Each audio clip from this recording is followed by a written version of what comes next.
Welcome to EGF academy. मैं हूं doctor Geetanjali. आज का टॉपिक है वेटलैंड इकोसिस्टम, जो कि काफी इंपॉर्टेंट है। तो ये है हमारे वेटलैंड्स। वेटलैंड्स क्या होते हैं? They are the lands transitional between terrestrial and aquatic ecosystem के बीच का, जहां पे water table is usually at or near the surface and land is covered by shallow water. तो इस तरीके की एरियाज, सपोज यहाँ से हमारा रिवर बह के आ रही थी, अब इसको इस ऐसा एक जगह मिल गया जहाँ पे कि ये पानी एक्यूमुलेट हो सकता है कुछ टाइम के लिए, उसके बाद ये पानी दोबारा यहाँ से चले गया। तो ये जो एरिया है, ये हमारा एरिया है, हम इसको कहेंगे वेटलैंड। वेटलैंड हमारा दूसरा ग्राउंड वाटर से भी मिल सकता है, जैसे कि ये है हमारी सॉइल, और सॉइल में काफी नीचे जाके यहाँ पे था हमारा ग्राउंड वाटर। अब ग्राउंड वाटर यहाँ पे तो नीचे है, बट यहाँ पे लैंड कुछ इस तरीके से है कि ग्राउंड वाटर हम यहाँ पे आ गया, अब यहाँ पे भी हमारा वेटलैंड डेवलप हो जाएगा, मतलब यहाँ पे पानी आ गया। तो this is because of ground water and this is because of the river. तो रामसार कन्वेंशन जो है, जो वेटलैंड को कंजर्व करने के लिए है, इसकी डेफिनेशन के हिसाब से अगर हम देखें तो wetlands are areas of marsh, peatland और वाटर, जहाँ पे कि नेचुरल और आर्टिफिशियल, परमानेंट या temporary, with water that is static और फ्लोइंग, फ्रेश, ब्रैकिश और salt, including areas of marine water, the depth of which at low tide does not exceed 6 meters। इसका मतलब रामसार कन्वेंशन ने किसे किसे wetland में रखा है? जो मार्शी एरियाज होती हैं उनको भी वेटलैंड में रखा हुआ है। पीटलैंड, मतलब पीटलैंड ऐसी ही एरियाज होती है जहाँ पे सॉइल में अगर वाटर है और वो वाटर लॉक्ड सॉइल है, उसको हम पीटलैंड कहते हैं, वो भी हमारा वेटलैंड है। नेचुरल, जो नेचुरली है, और जो आर्टिफिशियल, आर्टिफिशियल वेटलैंड हमारे होते हैं, जैसे कि पैडी फील्ड। पैडी मतलब कि राइस, राइस के जो फील्ड है अगर आपने देखा होगा वो इस तरीके के होते हैं, जहाँ पे हम राइस कल्टीवेशन करते हैं, वहां पे हमें पानी बहुत देना पड़ता है राइस को, तो ये भी हमारा एक वेटलैंड है, लेकिन हम इसको कहते हैं आर्टिफिशियल वेटलैंड, जो कि हमने, इंसानों ने खुद बनाया।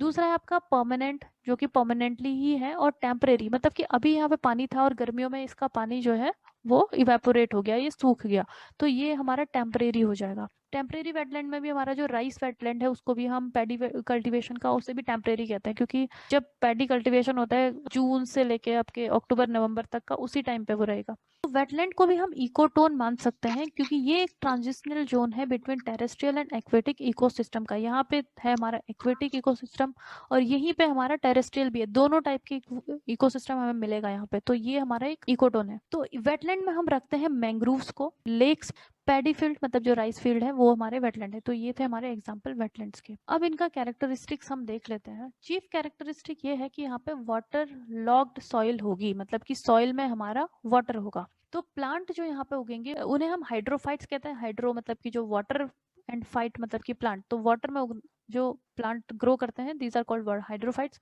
एंड हाइड्रिक सॉइल, ऑक्सीजन नहीं होगी इनफ, क्योंकि ऑक्सीजन का कॉन्सेंट्रेशन एटमॉस्फेयर में तो 21% अप्रोक्स होता है, लेकिन जो जहाँ पे वाटर है, वाटर में उसका कॉन्सेंट्रेशन बहुत कम होता है, तो लो कॉन्सेंट्रेशन जहाँ पे होगा उस सॉइल को हम कहते हैं हाइड्रिक सॉइल। तो यहाँ पे ऐसे ही आपको प्लांट्स और एनिमल्स मिलेंगे जो इस कंडीशन में रह सकें, जो एक फ्लडिंग और वाटर लॉगिंग वाले कंडीशन में रह सकते हैं, वही प्लांट्स आपको मिलेंगे यहाँ पे। Wetland total area of country का 18.4% होते हैं, जिसमें कि 70% एरिया तो पैडी कल्टीवेशन में ही है। जितने हमारा राइस कल्टीवेशन है वही हमारा 70% वेटलैंड बनाता है इंडिया का। नेचुरल वेटलैंड्स हमें मिल जाएंगे हमारे हिमालय से लेके फिर फ्लड प्लेन, मतलब जो रिवर्स का जो फ्लड प्लेन है वहां पे, और कोस्टल वेटलैंड्स में हमें lagoons, back water, estuaries, mangrove swamp, ये सारे हमारे कोस्टल वेटलैंड्स हैं। Next is importance of wetlands का क्या इंपॉर्टेंस है क्लाइमेट चेंज मिटिगेशन में। तो वेटलैंड्स, सबसे पहले तो हमने देखा कि वेटलैंड्स में बहुत सारे हमारे प्लांट्स ग्रो करते हैं। वो प्लांट्स क्या करेंगे? कार्बन डाइऑक्साइड को सीक्वेस्टर करेंगे, तो उससे कार्बन डाइऑक्साइड का बैलेंस बना रहेगा। और दूसरा, जो प्लांट्स हैं प्लस जो एनिमल्स हैं, उनका जब डेथ हो जाता है तो वो वेटलैंड में नीचे सेडिमेंट के नीचे वो दब जाते हैं। उनके दबने की वजह से क्या होता है? उनका जो डिकम्पोजिशन का जो रेट होता है वो काफी लो होता है, लो रेट। तो जब डिकम्पोजिशन का लो है, तो डिकम्पोजिशन में क्या होता है कि माइक्रोब्स डिकम्पोज करके कार्बन डाइऑक्साइड बनाते, तो कार्बन डाइऑक्साइड कम इमिट होगी, तो इसलिए ये क्लाइमेट चेंज मिटिगेशन के लिए काफी हेल्पफुल होते हैं। और ये जो कार्बन है, इसे हम ब्लू कार्बन कहते हैं, जो सेडिमेंट्स में, ओशन का जो वाटर है और जो कोस्टल इकोसिस्टम है, इन सब में जो कार्बन कैप्चर होती है उसको हम ब्लू कार्बन कहते हैं। तो ये इंप्रूव करता है ब्लू कार्बन को। तो हम देख सकते हैं यहाँ पे हमारा कार्बन डाइऑक्साइड जो है एटमॉस्फेयर में 829 गीगाटन ऑफ कार्बन हमारा एटमॉस्फेयर में होता है। ओशन में सबसे बड़ा स्टोरेज होता है हमारे कार्बन का 38,000 गीगाटन। उसके अलावा लिविंग स्टोर का मतलब जो हमारे प्लांट्स हैं और जो एनिमल्स हैं उन सब में जो कार्बन है वो हमारा लगभग 523 गीगाटन होता है। एंड सॉइल एंड सेडिमेंट में हमारा 6000 गीगाटन ऑफ कार्बन स्टोर होती है, और यही है वो सॉइल और सेडिमेंट जहाँ पे कि वेटलैंड स्टोर करता है हमारे कार्बन को। तो इतनी कार्बन हमारी जो है वेटलैंड्स में स्टोर रहती है, तो इसलिए ये हमारे क्लाइमेट चेंज के लिए मिटिगेशन के लिए काफी इंपॉर्टेंट है। दूसरे बेनिफिट्स हम देखते हैं। वाटर प्योरिफिकेशन का ये काम करते हैं थ्रू फिल्ट्रेशन ऑफ सेडिमेंट। अब यहाँ से जो रिवर है वो सेडिमेंट्स लेके आती है अपने साथ में, तो जब ये यहाँ पे पहुंचती है वेटलैंड में, वेटलैंड क्या है कि इसमें थोड़ा सा डेप्थ है, तो इसलिए वो पानी यहाँ पे कुछ टाइम के लिए रहेगा, उसके बाद धीरे धीरे ये जाएगा। तो जितने टाइम तक यहाँ पे रहेगा इसको क्या मिल जाएगा, टाइम मिल जाता है सेटल होने के लिए। तो सेडिमेंट्स यहीं पे सेटल हो जाते हैं। जो न्यूट्रिएंट्स हैं उनको जो प्लांट यहाँ पे ग्रो कर रहे हैं, जो जैसे कि अगर इसमें फॉस्फोरस है, नाइट्रोजन है, ये प्लांट उसको एब्जॉर्ब कर लेंगे, और कुछ हद तक अगर टॉक्सिकेंट है तो कुछ हद तक उसको प्लांट्स और जो ऑर्गेनिज्म है वो एब्जॉर्ब कर सकते हैं। तो इस तरीके से ये वाटर को प्योरीफाई करने का काम करते हैं। तो एक्सेस न्यूट्रिएंट्स जैसे कि मैंने बताया फास्फोरस नाइट्रोजन इसको ये एब्जॉर्ब कर लेते हैं। They help in ground water recharging. Ground water कैसे रिचार्ज होता है, यहाँ पे जो पानी है वो काफी टाइम तक इकट्ठा रहता है, तो उससे धीरे धीरे हमारे सॉइल में क्या होते हैं, पोर्स होते हैं। पोर मतलब कि सॉइल के जो पार्टिकल है उनके बीच का जो स्पेस है उसमें से पानी होते हुए नीचे ग्राउंड वाटर तक पहुंच जाता है, और उससे ग्राउंड वाटर रिचार्ज हो जाता है, तो हमें ग्राउंड वाटर की भी अवेलेबिलिटी होते रहती है। दूसरा इंपॉर्टेंस ये है कि यहाँ पे आपकी एक्वेटिक फ्लोरा और फोना आपको काफी बायोडाइवर्सिटी मिलती है। माइग्रेटरी बर्ड्स आपको मिलते हैं, जो माइग्रेटरी बर्ड्स माइग्रेट होकर यहाँ पे आते हैं। इन वेटलैंड्स में वो क्यों आते हैं, क्योंकि उनको फूड भी मिलता है। यहाँ पे बहुत सारी स्पीशीज आपको फिशेस की मिलेंगी, और बर्ड्स क्या खाते हैं, फिश खाते हैं, प्लस ये जो छोटे ग्रासेस हैं इन सबको खाते हैं।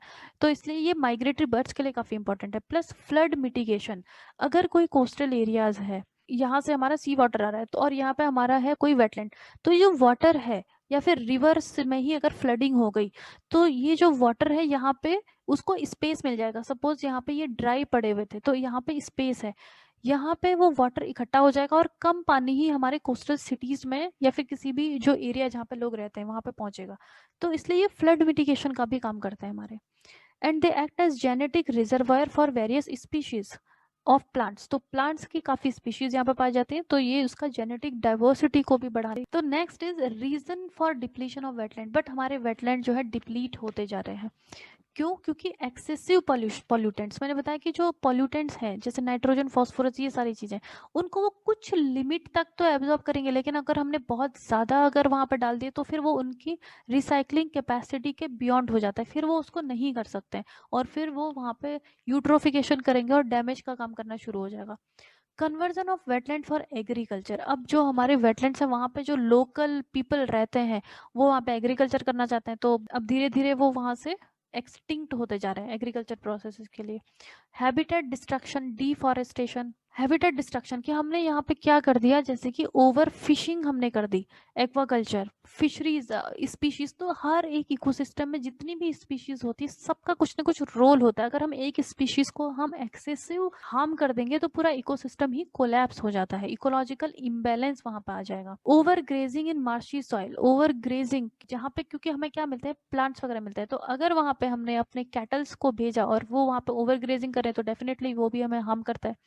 Removal of sand from beds, यहाँ पे जो हमारी रिवर्स हैं जो वेटलैंड से होते हुए जा रही है वो यहाँ पे सैंड को डिस्पोज करते हुए जा रही है, तो वो एक पार्ट बन जाता है उस हैबिटेट का। अगर हमने इस सैंड को वहां से रिमूव कर दिया, सैंड माफियाज वगैरह जो भी होता है, तो उससे भी हमारा जो वेटलैंड्स है वो डिप्लीट होता है। तो ये सारे रीजंस हैं कि क्यों हमारे वेटलैंड्स धीरे धीरे डिप्लीट होते जा रहे हैं। अब मिटिगेशन हम कैसे करेंगे? सबसे पहले तो हमें करना है कि demarcation of wetlands using latest technology. Government को ये बताना होगा कि ये एक वेटलैंड है, ये एरिया एक वेटलैंड है, और यहाँ पे अब कोई भी उसको डिस्ट्रक्ट नहीं कर सकता है, उसमें इलीगल एक्टिविटीज नहीं होंगी, हमें इन्फोर्समेंट करने होंगे लॉस। दूसरा, अनसस्टेनेबल एक्वाकल्चर। एक्वाकल्चर का मतलब है कि फिशरीज अनसस्टेनेबल नहीं होना चाहिए, एक्सेसिव फिशरीज हमें नहीं करनी है, हमें सस्टेनेबल करना है जो भी करना है। इंडस्ट्रियल वाटर को हमें पहले ट्रीट करना है, उसके बाद ही हमें वहां पे डिस्चार्ज करना है। दूसरा, हमें इनफ टाइम देना होगा नेचुरल रीजनरेशन के लिए। कोई भी जो इकोसिस्टम होता है, जैसे कि अगर हमारा फॉरेस्ट इकोसिस्टम है, हम उसमें से ट्रीज को हमने कट किए, लेकिन हमें इतने ही ट्री को कट किए कि दोबारा से वो नेचुरली ग्रो कर सकते हैं, तो उसे हम कहते हैं नेचुरल रीजनरेशन।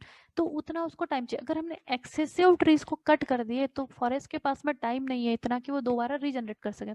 तो इसी तरीके से हमें वेटलैंड्स को भी हमें टाइम देना होगा कि वो दोबारा से नेचुरली रीजनरेट कर सकें। आर्टिफिशियल रीजनरेशन हम कर सकते हैं कि हमने सेल्फ प्लांटेशन वहां पे कर दिया, उससे क्विक रिकवरी हो जाएगी। लोग जो है लोकलाइट, उनको हमें सेंसिटाइज करना होगा, बताना होगा कि हमारे वेटलैंड्स हमारे लिए काफी इंपॉर्टेंट है। यूट्रोफिकेशन से हमें बचाना है, इसका मतलब कि हमें वहां पर न्यूट्रिएंट्स नहीं डिस्चार्ज करने हैं, नाइट्रोजन फॉस्फोरस। एफॉरेस्टेशन का काम करना है, वीड कंट्रोल करना है, इन्वेजिव स्पीशीज से बचाना है। इन्वेजिव स्पीशीज का एक एग्जांपल है वाटर हाइसिंथ। ये जो स्पीशीज आपको दिख रही है, ये है हमारी वाटर हाइसिंथ। ये अगर एक बार किसी भी इकोसिस्टम में चलेगी तो इसका एक्सेसिव वहां पे ग्रोथ हो जाता है। दूसरी जो पूरे न्यूट्रिएंट्स यही एब्जॉर्ब कर लेगा, दूसरी जो प्लांट स्पीशीज है उनको ये ग्रो नहीं करने देता। तो इस तरीके के जो इन्वेसिव स्पीशीज है उनको हमें रिमूव करना होगा। जो मेजर्स हैं इंटरनेशनल लेवल पे, एक तो है हमारा वेटलैंड इंटरनेशनल काम करता है।